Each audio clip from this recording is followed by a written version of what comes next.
Hello, everyone. Thank you for tuning in to Asian Movie Pulse Interviews. I am Sean Barry, and today I am joined by filmmaker Tom Huang. Tom has recently directed his passion project feature film Dealing with Dad, starring Ali Maki. The film follows a dysfunctional family trying to help the father who is battling depression. It's a movie that explores the dynamics of not only complex family relationships, but also how depression affects someone and the people around them. Thanks for being on, Tom. Sure, thanks for having me. Of course, how you doing today? All right, you can't complain. It's a nice Saturday afternoon here in Los Angeles. So yeah. Absolutely. The heat is slowly mitigated a little bit. Oh yeah, absolutely. I was actually in Taiwan, Japan, a few weeks ago, and that was like brutal heat. So Oh, Taiwan and eh, Japan yeah, recently. Wow. but anything here is compared to that, it feels like it feels like a breezy day. So yeah, it's all good.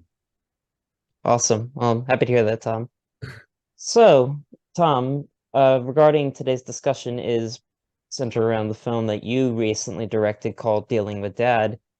I understand that this film was very personal to you and inspired by a lot of real experiences. And I guess to start things off, Tom, what motivated you to decide to implement those experiences into a movie? Yeah, so this film is based on my experience trying to get my dad out of depression. It took about 8 years. And part of the reason it took so long was it took me a while to understand what depression was and how to maybe handle it. And then it took even longer to get my dad's friends and family to understand this is a disease and not just an emotion. I think in a lot of Asian American families and working class families in general here in the US, depression is considered a weakness. It's not really considered something that needs to be treated.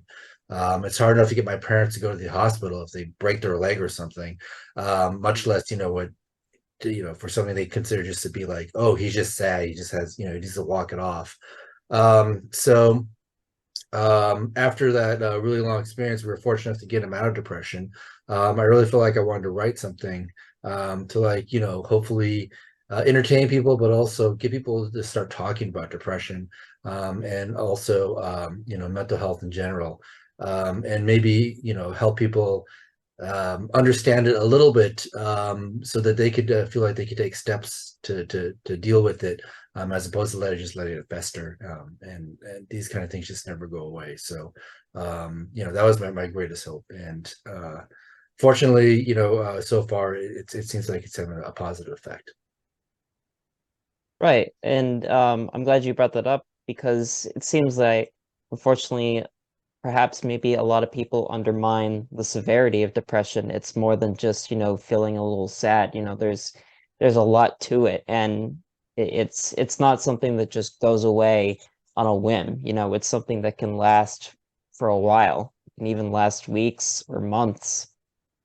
Yeah, I think it's hard for some cultures and some people to understand that real clinical depression is a physical disease. I think people just consider like, oh, it's just an emotion. He just needs to like get out and be with happy people. But when it's physical, it's like the flu, or it's like I said, a broken leg. It's like it needs to be treated, it needs to be diagnosed and treated. I think it's really hard for a lot of people to understand, and not just the people who are not depressed, who are, that are around the depressed person, but for depressed people as well. I mean, it's just something that they feel ashamed to reveal, or ashamed to like talk about, or and so I think the hardest people, the most difficult cases for depression, from what I understand, are people who know how to hide it, who Mm. are going through the symptoms, but are not showing anyone until it's too late. Fortunately with my dad, his symptoms were pretty classic and pretty expressed, so we could see it. But for a lot of people, they just hide it. And I hope that a film like this would make them feel like they could do something about it.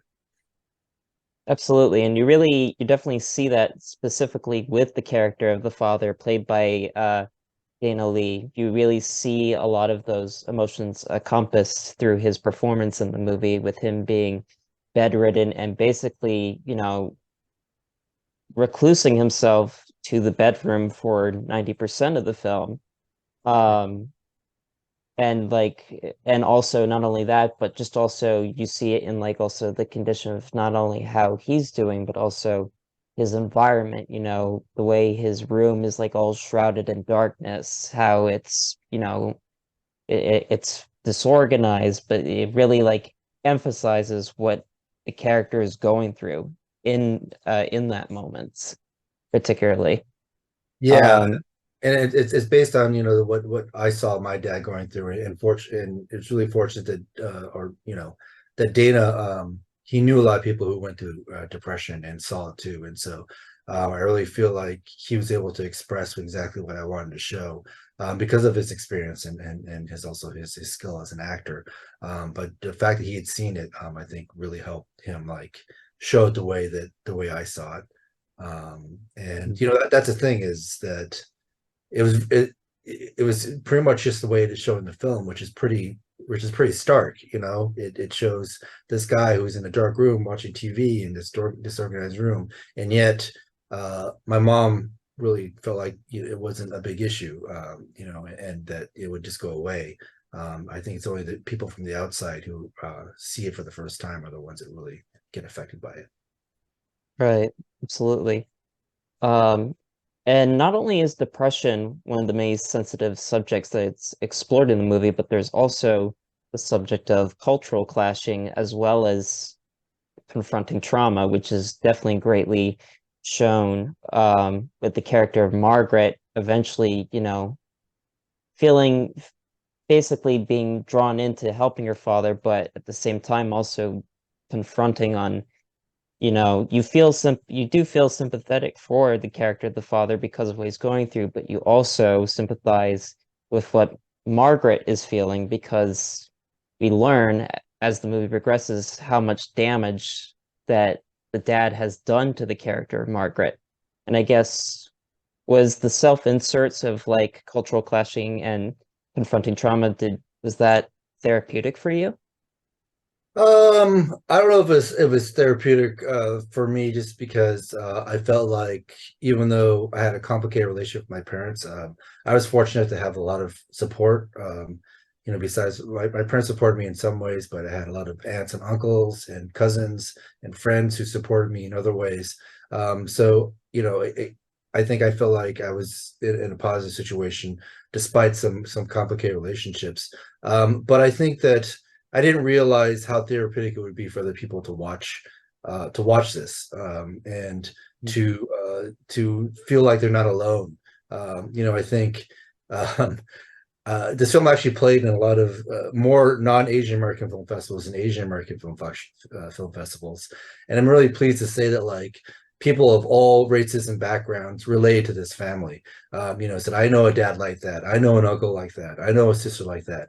And so I guess it just shows that like there's a lot of dysfunctional families out there, and so we were I think that a family like this in the film where it's what I would call dysfunctional functional family, where there's a lot of complexities and a lot of things that are not great or perfect, but there's still love there.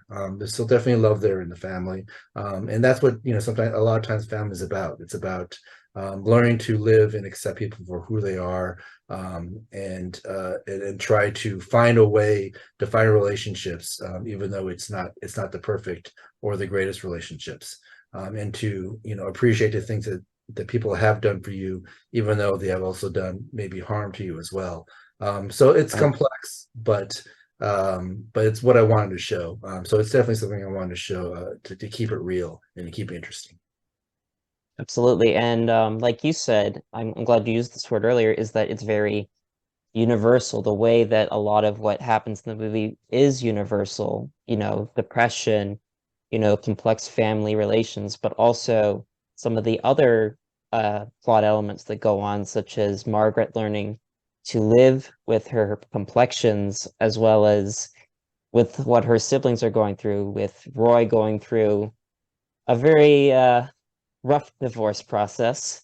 And Larry, trying to basically, to put it bluntly, mature as an adult. Yeah. So, um, do you think that perhaps maybe that a lot of people could also say that like that is just as universal as the themes of depression are and the dysfunctional family elements. Yes, absolutely. And for me, I was just trying to tell a real story, and base all these characters and what they're going through, on not just my experiences I know that I have friends and families that went through. Excuse me. So it was important for me that even though, there's definitely funny elements in this film, that everything is based in reality and based on real things that happen to people. And so I was just trying to tell a real story. And as it turns out, these stories and what happens to people, people connect with it. And that I was telling stories that I see around in my personal life, but a lot of people are going through it. And so to have people react so strongly to the film and so emotionally connect themselves to different people in the film for different reasons, it's just been so just gratifying and also hopeful for me. We're going through, I'm um, sure. yeah. But in America and the world, but especially in America, we're going through such like, you know, hard times with people, a divided country, where people are trying to divide people over very simple things. And to see so many people relate to this film, no matter where we were in the South, in the Midwest, in the East, the North, Alaska, Hawaii, it just gave me some hope that there is some connective tissue between everybody here and in the U.S. And that things like film could touch those issues and hopefully help bring people together and help people look at things universally and look at things that we all can agree can be worked on, as opposed to trying to find all the differences that feel kind of petty. Hmm.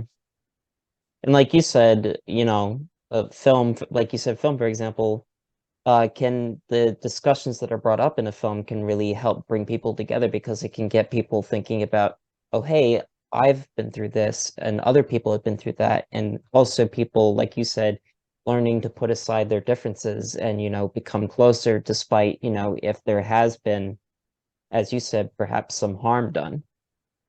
Yeah, and I really didn't want to give answers for those kind of things in the film, Hmm. because I think that everyone has to deal with trauma in their family, in the way that they can handle it, and everyone's story is different. The amount of trauma, the amount of harm done, and how it's done, it's all different. So, I'm not advocating everyone should like make up with their parents who have hurt them in ways that may be Hmm. irreparable. But at the same time, I think that it's important to look at people in your life, that that you feel like you need to love and support, and find ways to still see them in a way, that even though they make it difficult for you to love them. And so that was one of the big things. And the background in the film is depression, but the real story of the film is about Margaret. And it's about Margaret trying to figure out what her relationship with her dad is. And that's really what I wanted to bring up with this character, and also bring up in the film. Wonderful. And the examination of family themes is really rich with humanity in the film. And without spoiling, it's really greatly highlighted in the film's ending for Mm. those who have seen the movie. Our audience is perhaps not used to a more challenging look at families like the one depicted in the movie, as opposed to maybe a more sanitized representation of family dynamics that we perhaps maybe see in a lot of media. Yeah, I think so. And I think,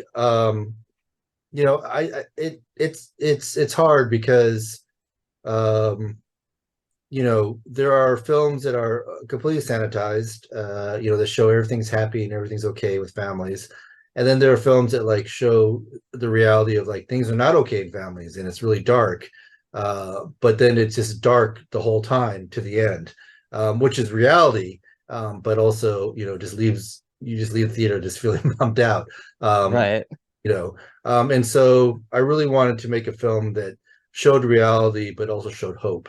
And so, I think that it was really important for me to do that, because that was my experience with my dad and what happened with my dad.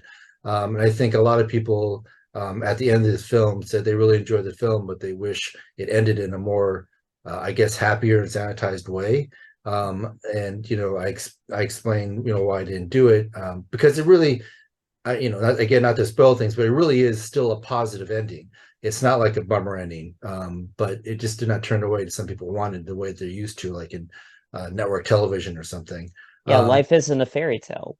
yeah, but then I got more people telling me that they liked the way it ended, they loved the way it ended, they were surprised it was and the way it was ended, and they were pleasantly surprised. And so that's really great to see. And I think that every filmmaker just needs to make the film that they want to make, that they want to show. And you just hope that some people like it, and of course some people won't. But to me, to show reality was really important, and I think will help people too. Mhm. Absolutely, and you definitely see that in definitely the way that the cast in the film plays off one another. And like you said, while there is a lot of heavy stuff and there's plenty of tear-jerking moments in the film, there's also an appealing aspect of this movie is its very playful sense of humor that contrasts with the otherwise heavy drama. And often humor helps us cope with sensitive topics. And oftentimes in our daily lives, humorous situations happen even if they're not intentionally supposed to happen. Something Yeah. that could happen so conveniently could be hilarious in the moment. Um, was the emphasis on comedy to make the family dynamics even more believable? Because, like I said, humor does ground a lot of this film as well. Yeah, a little bit. It's just more that I was just trying to want to make a film that I wanted to see, and still keep it real. And so, I follow a lot of filmmakers, the films that I would like this film to be like. And so one of the filmmakers, Alexander Payne. One of my favorite films is Nebraska, or About Schmidt. Those are two just films that are transformative to me. James Brooks, Broadcast News, Ong Lee's Eek Dreek Man Woman. I watched those films, and I remember after the film was done and like being so affected by them, but yet still being entertained and still like really feeling those characters were real. And I had some connection to those characters in a very real way. And so I wanted to make this film to be a film like that. And so it was really about following films that I enjoyed and it touched me and inspired me, and to make the film like that and still keeping it real. So as it turns out, there's this comedy in it, and like you said, all this comedy, I hope it's based on real situations and based on things that have happened to me. And I mean, my life is pretty funny, and there's funny things that happen all the time. And so I wanted to bring that into a film as well, without it being some sort of sitcom or something like that, which I've written for. So I want to steer away from that.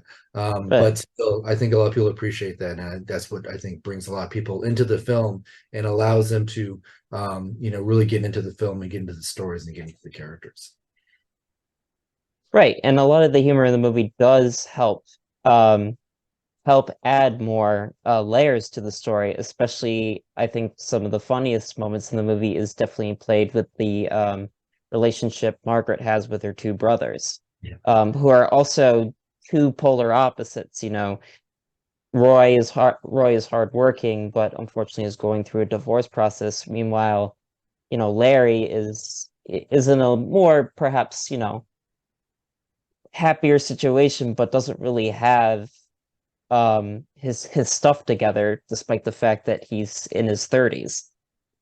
Yeah, absolutely. And I think the actors in this film, especially the siblings, Ali Mackey, Hayden Seto, and Peter Kim, they bring so much to this film, and they bring so much to those characters that make those characters work.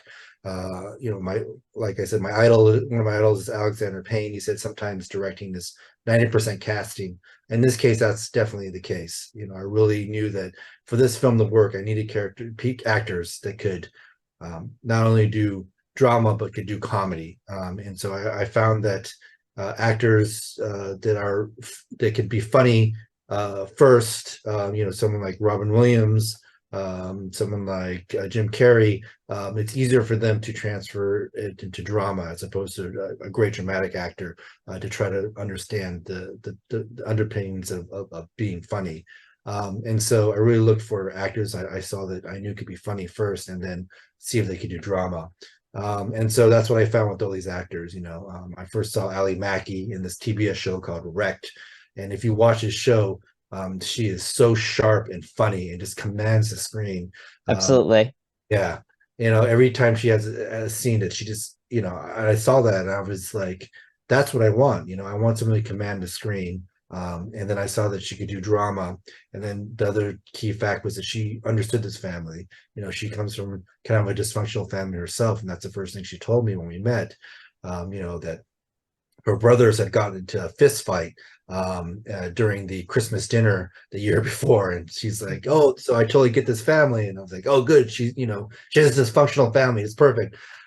So that's really part of it too, is that they were fantastic actors, but they also all understand what this family is about and what those characters are about. Mhm. It's interesting that you mentioned Alexander Payne as an influence because you definitely also see a lot of that in a lot of his work. Like you mentioned Nebraska, but there's also, I think another good example is his film Sideways, or speaking of family, The Descendants. Yeah, absolutely. You see a lot of that in those. Um, maybe perhaps, it can be very challenging for audiences, but maybe in a way it helps kind of bring them back to reality because, Mhm. reality is not going to be, sanitized. Reality is going to have a lot of depths and layers to it. And like in this movie, not everything is black and white with how things are played out.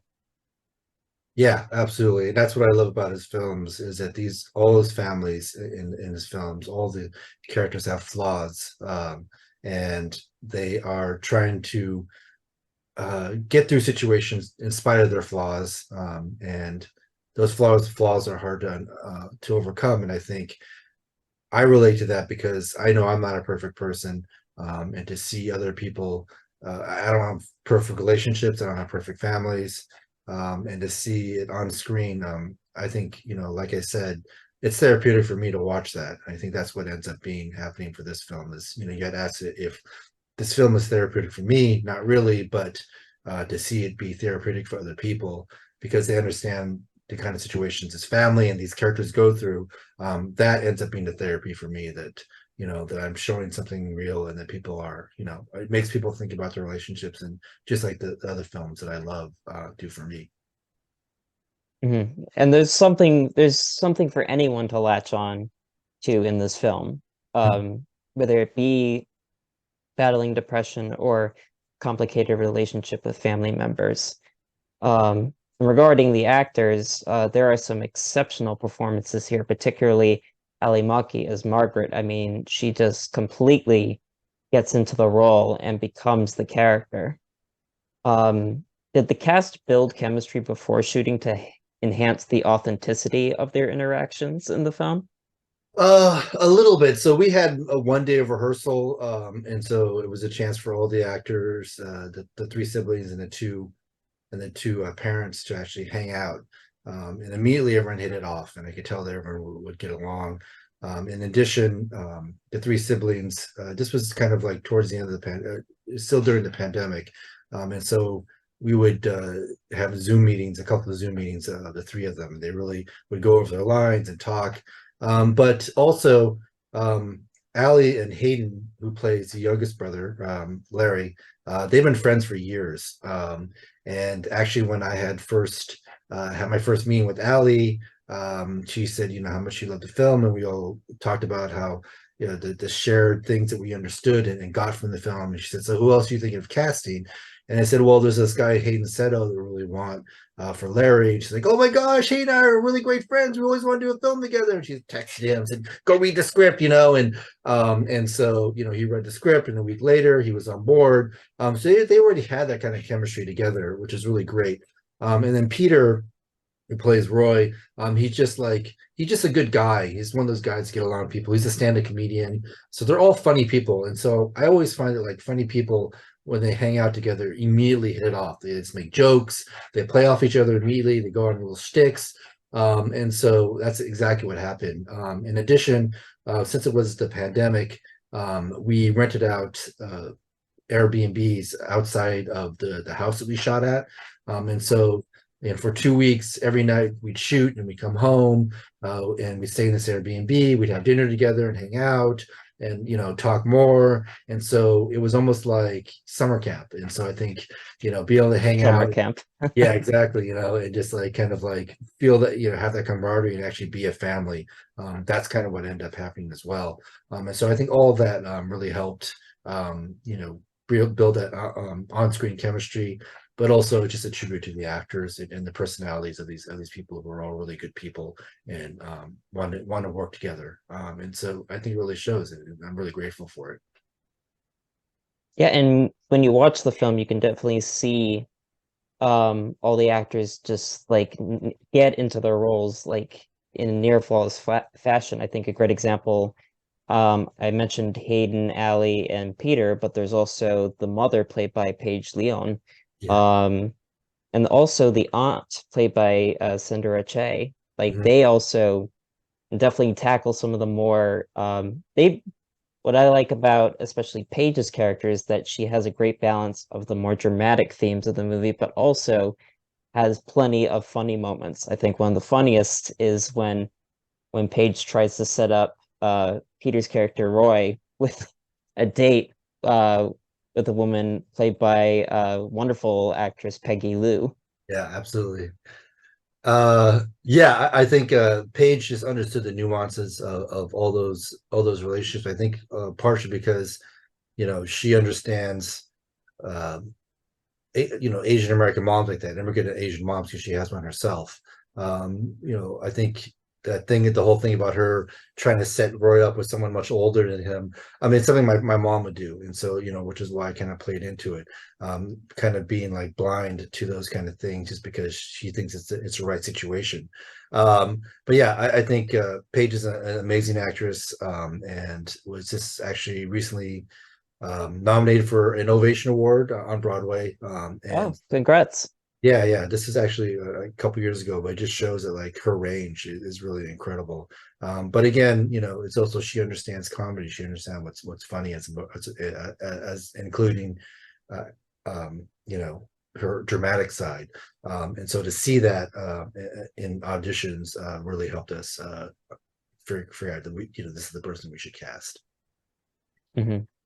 And I guess did that also apply? I mentioned Cinderella Che as well. Did that also apply to her character? Because Yeah, her character is also definitely a very interesting contrast to Paige's character, especially with the relationship that she has with Margaret in the movie.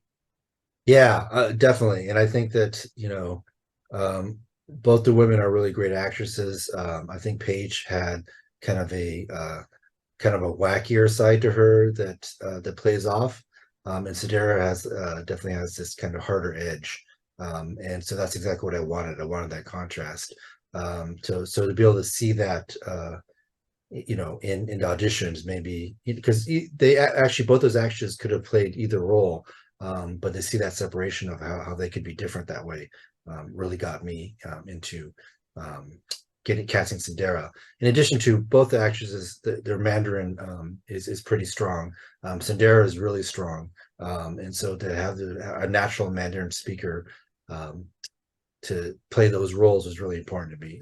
One of my pet peeves is hearing someone trying to attempt Mandarin when they're supposed to be a natural speaker and they're clear or not.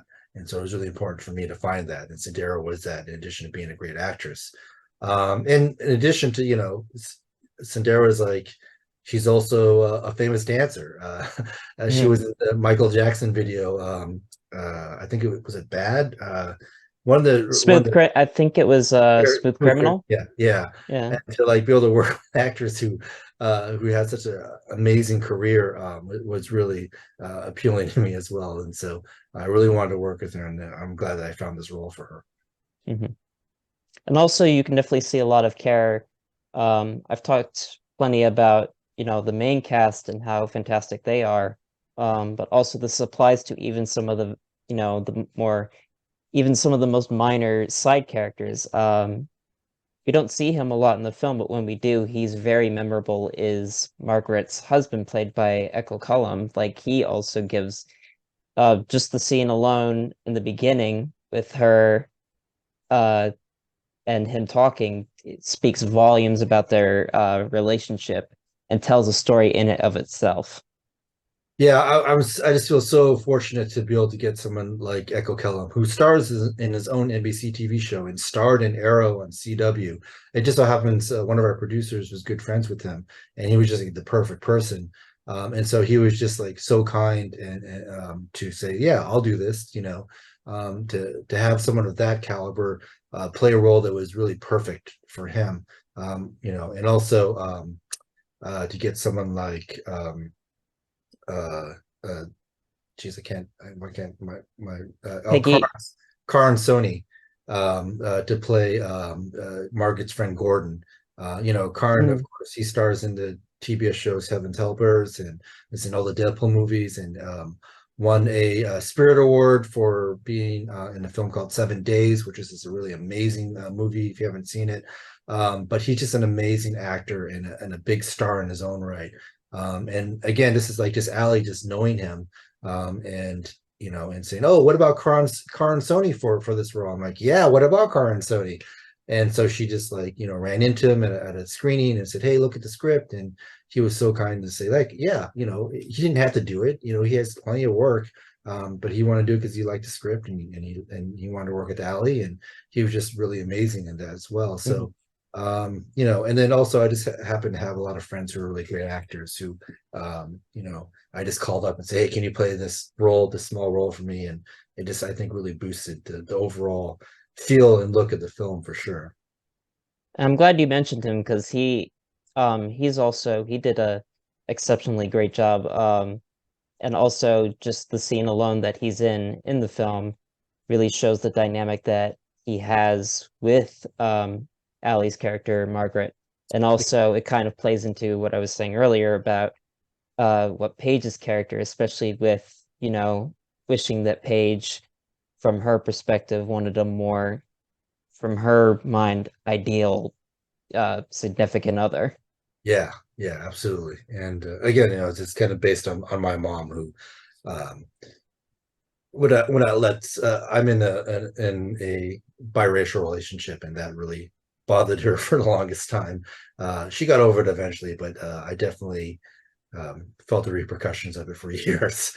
I And mean, those type of issues, should of course be addressed in film because, they yeah, bring up discussion and, yeah, absolutely. It's just things that we that it's what happens when you live in America. It's these multi cultural clashes that just happen in everyday life that really affect people's lives, but it's just kind of not brought up in mainstream media.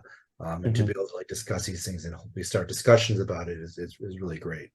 hmm Um, or also like I mentioned earlier, some of the other side characters that also bring a lot to uh their very small roles is also for example, I would think would be I mentioned Peggy Lou earlier. Yeah, There is of course the comedic element of, her being trying to be set up as a date for Peter's character, but you also there is just little subtle details that also speak volumes about her character for the amount of time that she's on screen.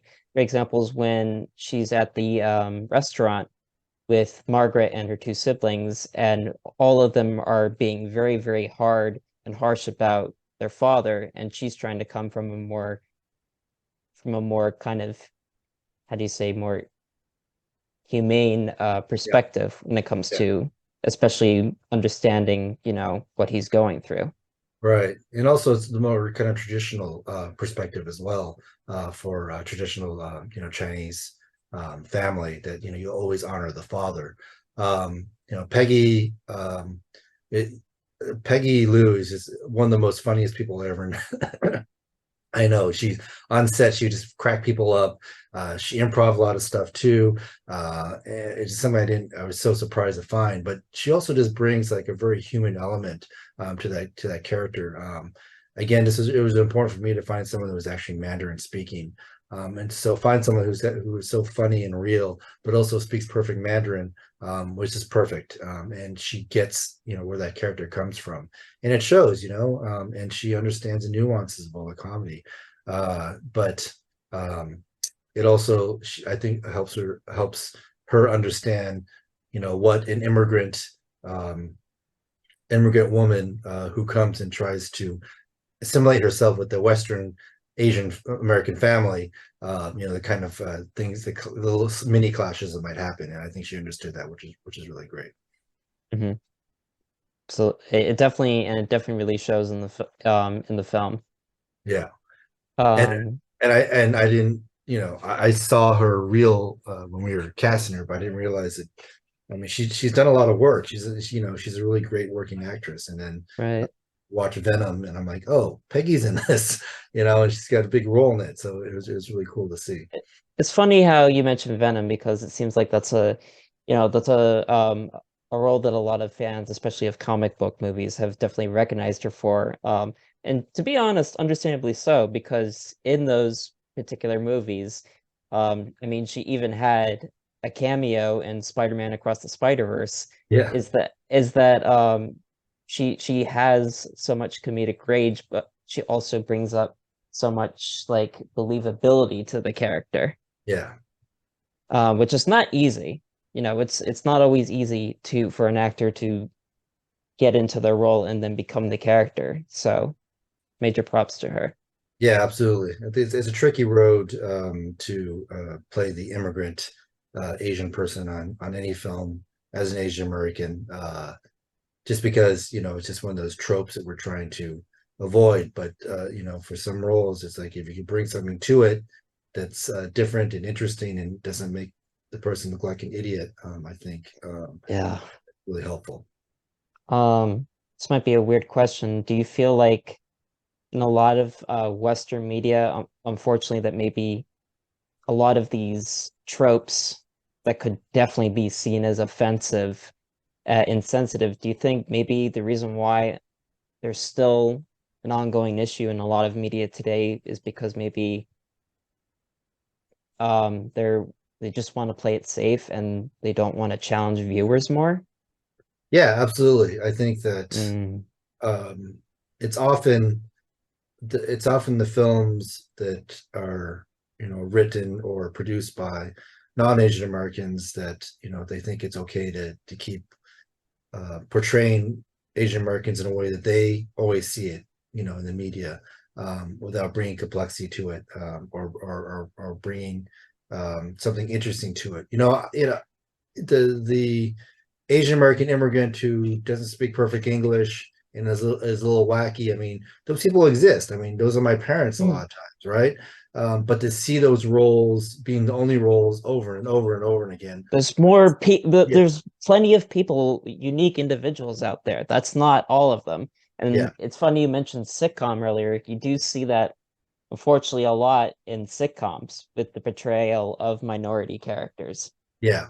That's the issue, if can you just bring something else to the table with an Asian American character besides that character? And I think things are definitely getting better with that, and there's definitely a lot more films coming out, especially because of streaming, I think, that show different Asian American stories. That's really gratifying to see. There's still more work to need to be done, but I think often it's really a matter of the people who are writing these stories and producing these stories. They are just they're just creating stories from a viewpoint that they see and that they live in. So it's not a total crime that they are showing it just the way they're showing it. But it just that's why we just need to have make sure that we have more films and TV that are actually written by Asian Americans, written by other diverse writers to like show a different perspective on it as well, especially in America where overwhelmingly more Asian Americans or other diverse characters have more interesting stories than what's being shown. Absolutely. And you mentioned streaming. I think definitely more people should also explore more foreign films because nowadays, years ago, foreign films were unfortunately a lot more or less accessible, say for like screenings at the movie theaters or maybe an occasional VHS or DVD release, but that would immediately go out of print. But nowadays, it's very easy to access so many films. And like you said, right, great example is a lot of Asian cinema, Eat, Drink, Man, Woman, for Yeah, example. And it's because, nowadays it seems like Ang Lee, as a director, is known for a lot of his more, how do you say, commercial Hollywood work. But yeah, there's also, a lot of his, more traditional work. And you definitely see more of, how do you say, there's way more of a realism and reality to that. Even in Crouching Tiger, Hidden Dragon, for example, with the, of course, stylish martial arts, there's more of a different type of perspective from Ang Lee that you see in, say, like some of his other movies, like his Hulk movie or Life of Pi. And not saying they're bad movies, but it's just if perhaps more people were to explore films like Eat, Drink, Man, Woman, they perhaps see way more of a complex, greater scope to reality. Because yeah. reality is not, reality is not simple. Yeah, I wish he'd do more of those films again. He did Eat, Drink, Man, Woman. He did this film called The Ice Storm, which was just really I thought was really great and complex. And then a lot of his films are kind of more. There's still some other films he did that were like kind of smaller stories, but on a grander scale. I wish he'd go back to like just doing a couple more films where explores dysfunctional relationships and dysfunctional families. I Um, mean, Eat, Drink, Man, Woman, there is about, the relationship a father has with his daughters. Yeah, yeah, absolutely. Yeah, that's So, inspirations for sure. yeah. And it definitely, well, I mean, I guess maybe what could help is if there were more, perhaps maybe wider releases for a lot of these type of films, save for because, most a lot of movies with way more complex subject matter tend to be hits at like the film festival. Yeah. Definitely, perhaps if there were more screenings at like, the local movie theater, even if it was for a limited run, perhaps maybe it would challenge more of the perspectives that people have of the world. Because, it's very common saying that, that we live in a small world, but the truth is, you know, the Earth is still a big place and there's so much that people haven't explored yet. I mean, never mind traveling abroad, for example. Yeah, it's unfortunate. The American indie drama, adult drama, is gone away. And it's I mean they're being made, but like, again, it's just like my film, it's like you have to like really fight to make it, and fight to put it together. There used to be a market for it. I think there still is a market for it, but it doesn't make, hundreds of millions of dollars, and so studios aren't interested in it, and then people find it hard to sell abroad unless like it gets into Sundance or something. And so those interesting American dramas, American dramedies, it's like you don't see them anymore. It's really sad for me.